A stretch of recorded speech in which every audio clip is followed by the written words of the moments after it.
Family story part 2।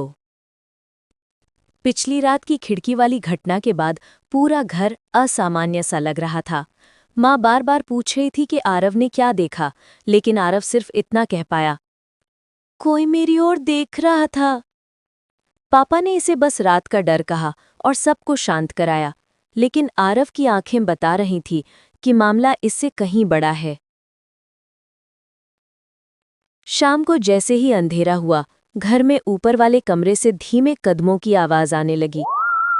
Aarav, माँ और पापा तीनों नीचे बैठे टीवी देख रहे थे। टीवी की आवाज कम करते ही फिर वही आवाज, ठक ठक ठक। ऐसा लग रहा था जैसे कोई बच्चा ऊपर गलियारे में चल रहा हो। पापा गुस्से में ऊपर गए, लेकिन वहां पूरी तरह शांति थी। खिड़की आधी खुली हुई थी और कमरा ठंडा। ऊपर के कमरे में पापा को एक पुरानी धूल भरी डायरी मिली। डायरी के पहले ही पन्ने पर लिखा था, ये घर मेरे बच्चे को ले गया है। अगर तुम ये पढ़ रहे हो तो देर मत करना। माँ ने डायरी ली और पढ़ते ही उसका चेहरा पीला पड़ गया। डायरी किसी सनाया नाम की औरत की थी, जो इस घर में अपने बेटे अद्वैत के साथ रहती थी, जो एक दिन अचानक गायब हो गया। और आखिरी लाइन, वो परछाई नहीं, भूखा है। अगले ही दिन आरव अजीब व्यवहार करने लगा। वो घर के कोनों में खाली हवा को घूरने लगा। कभी कभी अचानक मुस्कुराने लगता, जैसे कोई उससे बात कर रहा हो। माँ ने पूछा, किससे बात कर रहे हो? आरव बोला, अद्वैत मेरे साथ खेलता है। घर में ठंड बढ़ गई, हवा बहुत भारी लगने लगी। उस दिन रात को ठीक 2:55 पर मुख्य दरवाजे पर जोरदार दस्तक हुई। ढम ढम ढम।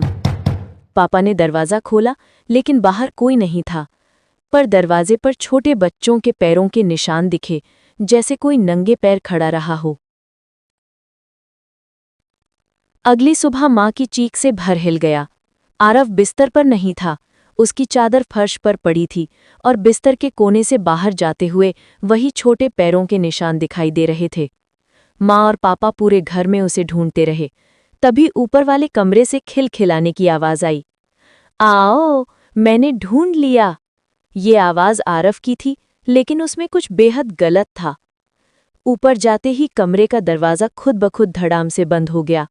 अंदर से आरव की हंसी आ रही थी, लेकिन वो एक बच्चे की हंसी नहीं, किसी और की थी, गहरी और भयानक। पापा ने जोर लगाकर दरवाजा तोड़ा। कमरा खाली था। सिर्फ एक चीज बीच में रखी थी, अद्वैत की फोटो, और उसके ठीक पीछे आरव की परछाई खड़ी हुई थी। पर उस परछाई का आकार आरव से कहीं बड़ा था। माँ बोली, ये घर बच्चों को लेता है, हमें अभी निकलना होगा। उसी वक्त घर की लाइट्स बंद हो गईं। पूरे घर में एक ही आवाज गूंज उठी, वो मेरा है। और सब कुछ अंधेरा। अंधेरे में अचानक आरव दिखा, लेकिन उसकी आंखें पूरी तरह काली थीं। वो धीरे धीरे बोला, माँ, अब मैं अकेला नहीं हूं। तेज हवा चली और उनकी ओर बढ़ती एक लंबी टेढ़ी परछाई दिखी।